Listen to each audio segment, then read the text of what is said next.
Good morning friends, আরেকটি নতুন ব্লগে আপনাদের প্রত্যেককে স্বাগত জানাই। আশা করি আপনারা খুব ভালো আছেন, ভালো থাকুন। আজকে আমার বাড়িতে ছিল পূজা, তাই খুব সকাল সকাল বেরিয়ে পড়েছিলাম। যে সমস্ত জিনিসপত্রগুলো আজকের দিনে ডেলিভারি হওয়ার কথা ছিল আমার বাড়িতে, যেগুলো অন্য ব্যক্তিরা আমাকে বাড়িতে ডেলিভার করে দিয়ে যাবে, সেগুলোকে সব নক করতে বেরিয়েছিলাম। আর এই অবস্থায় দেখলাম আমার গাড়ির পেট্রোলের অবস্থা খুব নিচে চলে এসছে। আমাকে ওই জন্য রিফিলও করতে হলো, কারণ এরপরে যে সমস্ত কাজগুলো আছে সেগুলো সব অন্য ব্যক্তিরা করে দেবে, সেটা গাড়িতে রিফিল করে দেওয়া বেটার। আর এই যে ধ্বজাটা আছে, এই ধ্বজাটা না আমাকে পুরোহিত মশাই পূজা করে দিয়েছিল, আর বললো যে ঈশান কোণেতে গিয়ে লাগিয়ে দাও।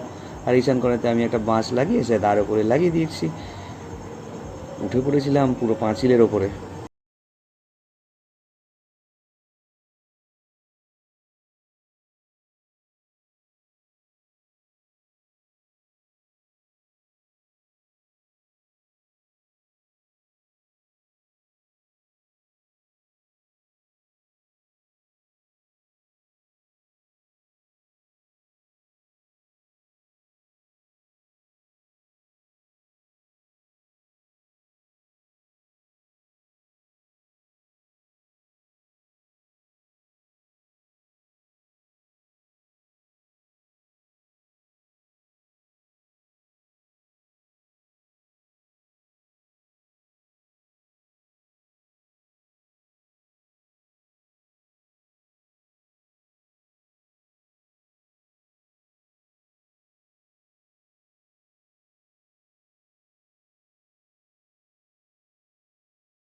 আর এই রুমটার মধ্যে হচ্ছে পূজা।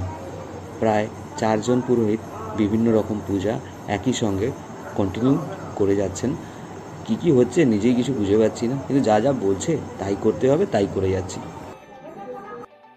এরপর প্রায় 2 ঘন্টা ধরে চললো হোম বলুন বা যজ্ঞ বলুন, তার কাজ। প্রায় 2 ঘন্টা এখানে যজ্ঞের জন্য কাঠ নিয়ে আসা হয়েছিল প্রায় 15 থেকে 20 কেজি। এছাড়াও যজ্ঞের জন্য বিভিন্ন রকম গাছের ডাল, গাছের পাতা, যেগুলো আমরা জোগাড় করতে পারছিলাম না। সাহায্যের জন্য দ্বারস্থ হয়েছিলাম পিয়ালির বাবার কাছে, তিনি সমস্ত কিছু জোগাড় করে দিয়েছেন। এইভাবেই আমাদের পূজাটা কমপ্লিট হলো।